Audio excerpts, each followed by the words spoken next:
Hello, and welcome to my YouTube channel. My name is Jameelah, and I'm a master manifester, and I'm sure you are too, because you're watching content like this. The name of this channel is Holistic Manifesting because I do believe in a whole body, a whole mind, and whole being experience when it comes to manifesting these amazing lives that we're choosing, right? Now, I'm not much of a New Year's resolution kind of person because, well, I feel like whenever you're ready to change your life and do something else, do it today. You know what I mean? If it's December 30th at 2 p.m., get on that new lifestyle that day. So New Year's resolutions are cool in a sense, but I don't truly stick to them. But what I do notice is that the energy around me, people are hitting the reset button and they kind of refresh, right?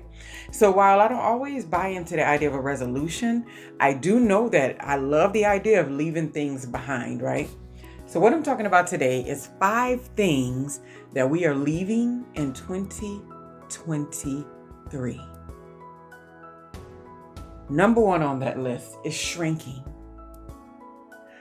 I don't care who you are or what you do or what you create or what your career is or what your relationship status is. It doesn't even matter, right?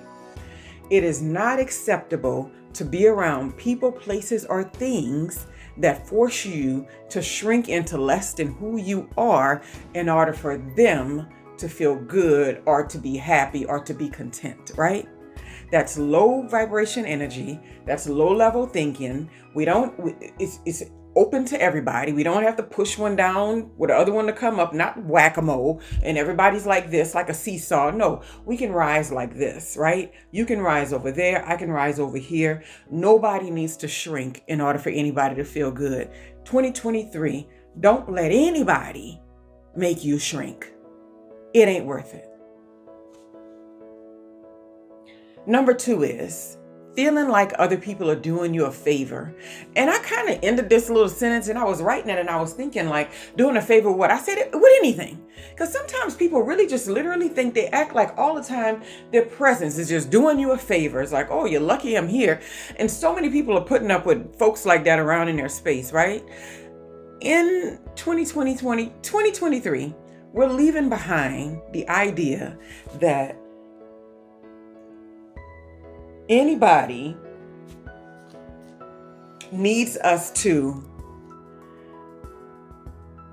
put them on a pedestal or act like they're doing God's work when they simply spend time with us or when they simply decide to be in relationships with us. Because I've been seeing that a lot on everywhere. Everybody's acting like they're doing everybody a favor, right? 2023, leave that behind. Nobody's doing you a favor. And don't walk around with that attitude yourself, right? Everybody should be happy to have everybody in their experience if they're a positive impact in their experience, right? Number 3 is spending time around people, places that cement the old version of who you are. And this is going beyond the whole idea of, choose the people wisely who you hang with. That's fine and dandy. But a lot of times we are in spaces or in environments that really just speak to the old version of who we are. It can be a relationship. It can be the workplace. It can be family. It can be friends. A lot of people have been having the same old friends since they were in elementary school. Now, that might work for some people, but for other people, maybe they can't grow past their own personal glass ceiling because the environment around them doesn't see it for them. And so many people, when they're first getting started on the spiritual awakening or the path of manifesting or creating a life that they choose, they look for so many people on the outside to tell them that they're going in the right direction. And that's kind of like the last thing you should do because they're going to tell you you're going in the wrong direction because where you're going does not serve them anymore. So you just want to keep that in mind that spending time around places that cement the old version of you, it's going to really mess you up, right? So say you were around people and they had a certain idea of who you were in relationships or something, or who you were in friendships or something, and you completely overhauled your whole entire mindset. You got vision boards, you got journals, you got all kinds of stuff. You got even new versions of friends that are representing exactly where you are in your life, right? But you go around these people and they automatically bring up something that is not even who you are anymore, right? And so we have to just keep that in mind that we don't need to spend heavy time around people who are cemented in the old version of who we are. We can say hi, we can visit, or whatever. But the minute that old version of you, that heavy feeling starts sinking down on you, scram, go do something else. I promise you, you're going to save yourself a lot of time and energy, right? And then what I have, that was number 4. And then number 5 is self-doubt. Now, this is one of the ones that might be a little crude, that people might say, oh, you shouldn't say that, right? Well, everything is not all rainbows and butterfly and spirituality, right?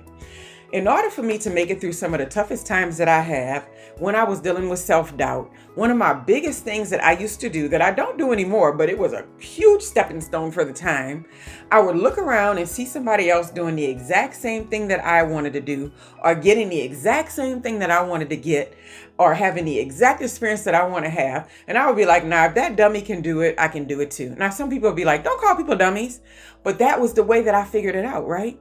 I was like, nah, if that dummy that I'm not impressed with can pull off that type of position, I know I can mosey myself up in there.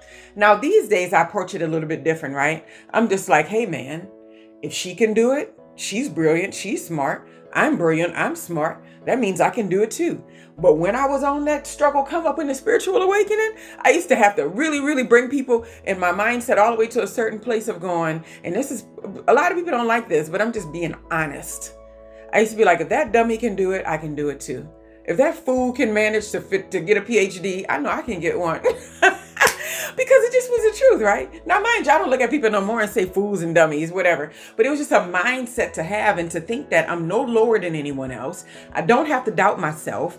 I don't have to be in places where people doubt everything that I do. Self-doubt is useless for anything that I'm trying to create, right? Even if I need to learn something, self-doubt is even useless then.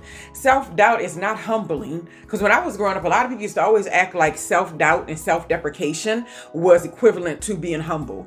No, it is not. You can be confident. You can love yourself. You can love the avatar that God gave you. You can love this green earth. You can love everybody around you. You can enjoy everything around you and be happy and peaceful and confident and still be humble. You can think you're beautiful and still be humble. You can think you're fit, fine, sexy, all these kind of things and still be humble. Those two things can live in the same spaces, right? So let's do a quick recap. For 2024, we are leaving behind in 2023 is shrinking for anybody and anything in any place in any environment. Making anything, oh my God. So this is the thing.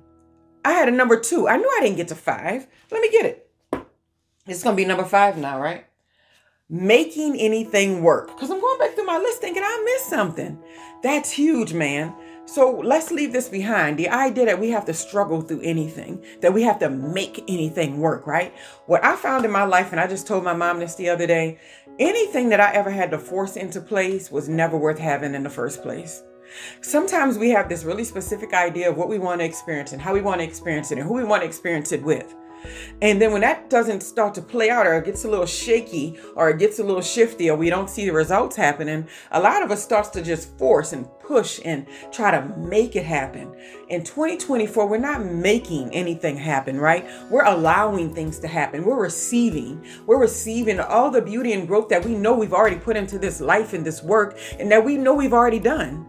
There's no more forcing. There's no more making, right? This is for relationships. If you're in relationships, people act like, oh, relationships, you know, when you work hard on it, whatever. But my experience has been the hard working ones were never worth having, right? And I don't care what people say. They can refute it, rebut it, whatever. Any relationship that I had to pour sweat and tears into and cry over and not get sleep at night over, that thing never worked out anyway, right? Because people don't come in your life with misery and then someday they just magically bring you beauty, right? They usually continue to bring some misery along the way. But what I'm saying is that we're not going to be doing this in jobs and workplaces. If that place is not right, you better start quiet quitting today and looking for something else today. Because why? Do you know how many jobs there are out there? You know how many workplaces there are out there? You know how many freelancers and people doing work, businesses, whatever. There's money flowing through our society, and we have one of the most abundant societies here in North America, right? There's money flowing through every day. Someone can stand on a corner here and collect hundreds of dollars a day just because that much money is flowing through society. And when they stop at their red light, they don't mind saying, here, man, here's $2. Now, if 100 people do that a day, which likely happens, that's $200. What I'm saying is that In this society, abundance is right in front of us. We don't have to make anything work. Whenever you get so steeped into trying to make something work, make a job fit, make a relationship fit, make someone be, do, or whatever to fit into your life or to be this perfect outcome that you want, what you're doing is forcing. And when you get into forcing, you are no longer in the receptive mode and you're no longer in the receiving energy. A lot of people like to call it masculine and feminine energy. We don't want to use that masculinity to create things in our lives in 2024. We want to use that receiving, that feminine energy to create the lives. And this goes for men and women because we all have masculine and feminine and both enough at all times, right? So we want to use that energy that's powerful for what we're trying to create, right? I don't want to fight anymore. I don't want to tell people what my value is. I don't want to prove anything. And I don't have to. And neither do you, right? I have done enough. I have gone enough places. I have brought enough value in every environment. I know that if someone's around me for 2 weeks and they don't see my value, they don't belong in my life. I can almost say instant, right? But if somebody's around me for years and they still want to act like I'm crazy or whatever, they really don't see my value. No more making it work. No more shrinking. No more sitting around feeling like other people are doing you a favor. No more spending time around people, places, and things that's cemented in the old version of who you are. And no more self-doubt, because if that fool can do it, you can do it too. If this fool can do it, you can do it too, right?